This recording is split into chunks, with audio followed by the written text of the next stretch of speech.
పూర్వకాలంలో యజ్ఞాలు చేసేవాళ్ళు. ఉమ్, సో, ఒక వైఫ్ అంటే రాజుగారి వైఫ్ కూర్చొని చేసేవాళ్ళు.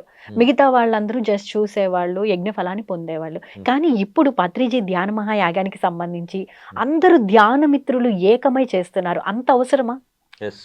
అప్పుడు చేసింది ఏంటి, వాళ్ళు యజ్ఞం టైప్లో చేశాడు. ఇది మన ధ్యాన మహాయాగం. హ్మ్. ధ్యాన మహాయాగం అంటే ప్రతి ఒక్కళ్ళు కూడా అక్కడికి వచ్చి ధ్యానం చేసే యాగం ఇది. హ్మ్. ప్రత్యేకంగా మనకి ఆ రాజుల విధంగా మనం చేసేవాటి కాదు. అంటే ప్రతి ఒక్కళ్ళు కూడా దాంట్లో అక్కడ రాజు లేడు, ఎవరు లేరు, అందరం కలిసి చేసేది ఇది యాగం. కలిసి అందరం ధ్యానం చేసి ధ్యానం ద్వారా దాని యొక్క ఎనర్జీని ప్రపంచానికి ఇస్తే ఆ ఎనర్జీతో శాంతి వస్తుందని అది చెప్పారు. కాబట్టి గురువు గారు ఆ విధంగా చేస్తున్నాం. అలా జరుగుతుంది కూడా. అలా జరుగుతుంది కాబట్టి ఆ డిసెంబర్ టైంలో పెట్టారు సారు.